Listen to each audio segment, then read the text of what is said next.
समुद्री तूफान बाइपरजॉय पाकिस्तान के साहिली इलाकों के करीब पहुंच गया। समुद्री तूफान कराची से सिर्फ 350 किलोमीटर की दूरी पर बाइपरजॉय कैटबंदर से 275 और ठट्ठा से 355 किलोमीटर दूरी पर समुद्र में शदीद तूफानी लहरें 30 फुट तक बुलंद होने लगी।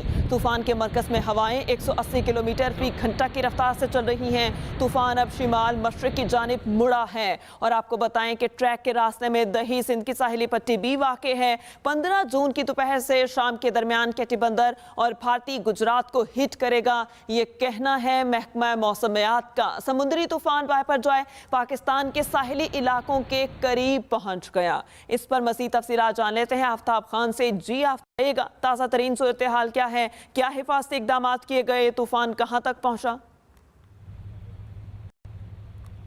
जी, जो ताज़ा तरीन जो पेश गोई महकमा मौसमियात की जानिब से जारी की गई है 19वें अलर्ट की सूरत में, उसमें ये कहा गया है कि तूफ़ान ने चूँकि गुज़श्ता 2 रोज़ के दौरान ये इसका रुख मुस्तकिल जो है मशरिक़ की जानिब रहा और अब ये शुमाल की जानिब रहा और इसके बाद अब जो है तकरीबन अब से चंद घंटे कबल जो है इसका रुख तब्दील हो गया और अब ये शुमाल मशरिक़ की जानिब हो गया। शुमाल मशरिक़ वो इलाका है या वो ट्रैक है तूफ़ान का जिसमें हमारे जो सिंध के साहिली इलाके हैं, केटी बंदर है, कारो चान है, इसके अलावा जो है वो ठट्टा है, बदीन है, ये तमाम इलाके वाक़ है। घोड़ाबारी भी उसमें आता है। तो इसके बाद अगर हम भारत की साइड पर बात करें तो वहाँ पर गुजरात इनका जो भारतीय इलाका है, कच्छ का एरिया, वो दाएं बाएं यानी ये दोनों इलाके पाकिस्तानी और भारतीय वाक़ है। तो ये तूफ़ान जो है कल जुमेरात की सपहर से लेकर शाम तक में इसके लैंडफॉल की जो है पेशगोई की गई है, यानी वो इन इलाकों से टकराएगा और उसके नतीजे में जो है वो गरज चमक के साथ जो है तेज़ बारिशें, तूफ़ान, आंधी, ये तमाम मुतवक्के हैं। कराची में जो मौसम का अबर आलूद है इस वक्त और शहर के मुख्तलिफ इलाकों में बूंदाबांदी का सिलसिला जारी है और आज यानी बुध से लेकर जुम्मे तक कराची में गरज चमक के साथ जो है तेज़ बारिशों की और तेज़ हवाएं चलने की पेशगोई की गई है। इसमें जो दही सिंध के जो अजला है जो कि मुतासर हो सकते हैं बराह रास्त इस तूफ़ान के टकराव से, तसादुम से, तो वहाँ पर बताया गया कि इनखला का अमल जो है काफ़ी हद तक मुकम्मल कर लिया गया और लोगों को जो है महफूज मकामात पर मुंतकिल कर दिया गया। और कराची में अगर हम बात करें तो DHA में यहाँ पे चूँकि इसके असरात जो है वो सी व्यू के कुर्बो जवार में जो आबादी है वहाँ इसके असरात नमूदार हो सकते हैं। तो इस तनाजुर में जो है DHA की जानिब से जो है रिलीफ कैंप्स भी बना दिए गए और शहरियों का वहाँ से जो इलाका मकीन है DHA क्लिफ्टन के, उनको जो है उनका इनखला का अमल जो है थोड़ी देर चंद घंटे के बाद जो है वो शुरू कर दिया जाएगा। जी अच्छा आफ्ताब, बताइएगा, इंतज़ामिया ने कहा था कि बिलबोर्ड्स हटा दिए जाएं, नालों की सफाई वगैरह, हिफाजती जितने भी इंतज़ामात हैं वो कर दिए जाएं, लेकिन कुछ शिकायत भी मौसूल हो रही हैं कि कुछ किया नहीं गया अमली तौर पर इकदाम। तो क्या सूरत हाल है? क्या अमली इकदाम किए गए हैं या ख्वाब खरगोश के मज़े लूटे जा रहे हैं? जी देखिए, ये इस दफ़ा का मसला नहीं है। हर दफ़ा यही होता है कि एक इम्कान महकमा मौसमियात की जानिब से एक पेशगोई की जाती है और ये इदारे जितने भी है वो ये समझते हैं कि ये वक्त गुजर जाएगा। अब भी ये हो रहा है। अगर ग्राउंड के ऊपर आप देखें तो इस तरह के कुछ ठोस इकदाम कहीं पे नज़र नहीं आए, क्योंकि बिल बोर्ड हटाए जा रहे हैं या कोई होर्डिंग्स हटाई जा रही है। अभी भी जो है वो शहर की बुलंदो बाला कसीर मंजिला इमारतों पे हम देख रहे हैं कि वहाँ बिल बोर्ड्स लगे हुए हैं और इसको हटाने के अलावा हवाले से जो हंगामी सूरत हाल होनी चाहिए थी वो कतई नज़र नहीं आ रही है। और साथ साथ सिर्फ इतना हुआ है कि समंदर पर जो है इन्होंने अपने जो है वो जो कवानीन लागू किए, दफ़ा 144 लगाई गई, तो वहाँ से चूँकि मैं खुद ये इस बात का मुशाहदा मैंने किया और वहाँ पे जो है उसको लागू कर चुके हैं ये तमाम तर, और वहाँ किसी को इजाज़त नहीं है। लेकिन बाकी इकदाम जो है वो हमें आटे में नमक के बराबर भी दिखाई नहीं दे रहे हैं। जी सही आफ्ताब, आपका बहुत शुक्रिया, आपने हमें अपडेट किया। समुद्री तूफान बाइपरजॉय के असरात के तहत सिंध के साहली इलाके केटी बंदर में तूफानी हवाएं और बारिश का सिलसिला शुरू हो गया है। इन इलाकों में मुकीम अफराद को महफूज मकामात की जानिब मुंतकिल किया जा रहा है। तफसील बता रहे हैं तनवीर आराई। समुद्री तूफान बाइपरजॉय के असरात आना शुरू हो गए। साहिली इलाकों में तेज हवाएं और बारिशें। केटी बंदर के करीब समुद्र में तुग़यानी से कई देहात पानी में डूब गए। तेज हवाओं और मुसलसल बारिश से कच्चे मकानात भी गिर रहे हैं। इंतजामिया की जानिब से रिलीफ कैंप्स में मुंतकिल किए जाने वाले मुतासरीन सहूलियात से महरूम हैं। खाना, बिजली और पानी ना मिलने से मुतासरीन की मुश्किलात बढ़ रही हैं। हमारा ये अच्छा कोई कमरा नहीं है, कोई रहने की जगह नहीं है और हम खुले आसमान पे बैठे हुए हैं। साहिली इलाकों और माहीगीर बस्तियों से इंसानी आबादियों का इनखला जारी है। बदीन का साहिली इलाका 0 पॉइंट खाली और वीरान हो गया है। 4 रोज से मछली और झींगे के शिकार और खरीदो फरोख्त की सरगर्मियां भी मुअत्तल हैं। पाकिस्तान रेंजर्स सिंध के तहत शाहबंदर, सजावल, ठट्ठा, घारो और बदीन की साहिली पट्टी में मुतवक्के समुद्री तूफान की जद में आने वाले मुतासरीन के लिए खुश्क राशन की तरसील का अमल जारी है। तर्जुमान सिंध रेंजर्स के मुताबिक 4 रोज से जारी रिलीफ ऑपरेशन के दौरान मजमूई तौर पर बदीन, ठट्ठा और सजावल से 60,000 से ज़ायद मकीनों को महफूज मकामात पर मुंतकिल कर दिया गया है। साथ ही रिपोर्टर जाहिद हुसैन के साथ तनवीर आराई, एक्सप्रेस न्यूज़, 0 पॉइंट जिला बदीन। ठट्ठा के साहिली इलाके केटी बंदर में समुद्री तूफान के बायस समुद्र में तूफानी और तेज हवाएं चलने से कच्चे घर गिर गए। कई देहातों में पानी दाखिल हो गया। रिलीफ कैंप्स में सहूलियात के फुकदान ने मुतासरीन की मुश्किलात को बढ़ा दिया। इस हवाले से ताज़ा तरीन सूरत हाल जान लेते हैं। केटी बंदर पर मौजूद है हमारे नुमाइंदे जाहिद हुसैन। जाहिद, ताज़ा तरीन सूरत हाल से अपडेट कीजिएगा।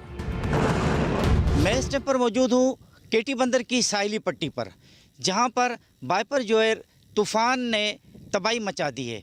मुख्तलिफ गाँव में पानी दाखिल होने से वहाँ की रिहाइशों के लिए तमाम मुश्किलात का सामना करना पड़ा है। तेज़ हवाओं की वजह से घर भी गिर गए हैं और काफ़ी घरों की छतें उड़ गई हैं।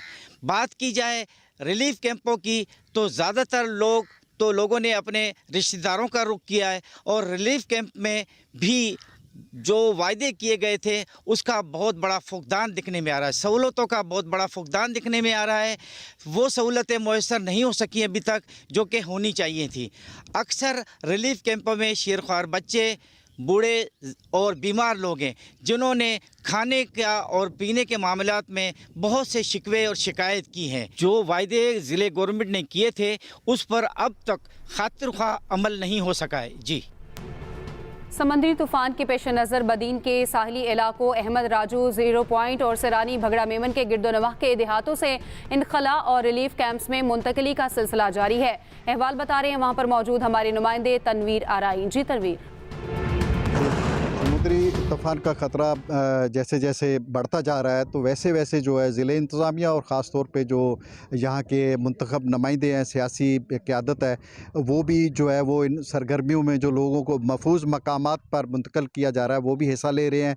और वो मुख्तलिफ़ कैंपों का जो रिलीफ कैंप है साहिली पट्टी में, अहमद राजू और बुगड़ा मेमन और गुलारची में, वहाँ पर जाके वो मुलाकात भी कर रहे हैं और ख़ुद देख रहे हैं कि यहाँ पर जो है वो जो मुंतकिल हुए हैं मुतासरीन उनको खाने की या पीने के साफ पानी की। इस सिलसिले में जो सूबाई वज़ीर हैं अस्मा राव, जो उनके भाई हैं असलम राव वो, और दूसरा सूबाई मशीर जो हैं हाजी रसूल बख्श चांडियो, उनके बेटे नौ मुंतखब जो रुकन हैं ज़िला कौंसल के डॉक्टर सजाद चांडियो, उन्होंने भी पूरी साहिली पट्टी का इस टाइम बता रहे हैं कि उन्होंने दौरा किया है और वो ख़ुद जो है वो इस, क्योंकि लोग जो है बहुत सारे वो अपने घर बार छोड़ने को तैयार नहीं हैं, तो ये सियासी लोग जो है ये जाके उनको जो है वो राज़ी कर रहे हैं, उनको मुतमिन कर रहे हैं कि आप 2 दिन के लिए 3 दिन के लिए अपना घर छोड़ें, ये इंसानी ज़िंदगी हमारे लिए लाजमी है, उनको महफूज करना। आप अपने बच्चों के लिए और अपने लिए जो है वो जो है कैंपों में मुंतकिल हो, वहाँ आपको जो है खाने समेत, साफ पानी समेत और इलाज की सारी सहूलतें जो है दस्तयाब करने की पूरी कोशिश करेंगे।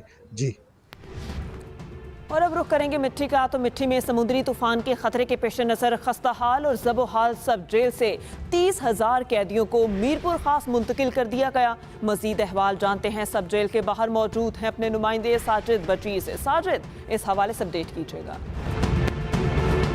जी बिल्कुल, मैं इस वक्त सब जेल मिट्टी के बाहर मौजूद हूँ, जहाँ पर जो है 30 कैदी जो थे वो मुख्तलिफ केसों में जो गुरबत मतलूब हैं उनको गिरफ्तार करके लाकअप किया गया था, सब जेल में रखा गया था और उनके जो अदालतों में ट्रायल चल रहे थे। लेकिन ये जैसे समुद्री तूफ़ान की सूरत हुई है, ये सब जेल जो है ये इनके तमाम जो रूम्स हैं वो खंडर में तब्दील हो चुके हैं। इमारत गिरने का ख़तरा था जिसकी वजह से डिप्टी कमिश्नर थरपारकर और दीगर इंतज़ामिया की हिदायत पर इन जो 30 कैदियों को मिट्टी से मीरपुर सेंट्रल जेल मुंतकिल कर दिया गया है। इमारत जो है मुकम्मल खंडर हो चुकी है और यह किसी वक्त इस तूफ़ान के दौरान, तेज़ बारिशों के दौरान गिर सकती थी, इसलिए हिफाजती तौर पर कैदियों को जो है वहाँ मैं बता चलूँ कि थरपारकर में इस वक्त भी जो है तेज़ हवाएं चल रही हैं, कहीं पर हल्की बूंदाबांदी भी हो रही है और तूफ़ान का खतरा जो है बढ़ता जा रहा है, तो लोगों में खौफ विरास भी पाया जाता है। जी।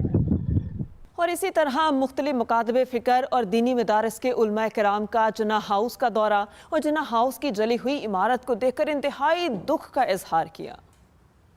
और फ़ौज लाज़िम व मलज़ूम है, वो लोग जिन्होंने ये गुस्ताखी की, ये बेहूदगी की, उनको करार वाकई सज़ा दी जाए। इस बेहुदा हरकत की पुरज़ोर मज़म्मत करते हैं और हम हुकूमत पाकिस्तान से ये मुतालबा करते हैं कि जिन्होंने भी ये बेहुदा हरकत की है उनको करार वाकई सज़ा दी जाए।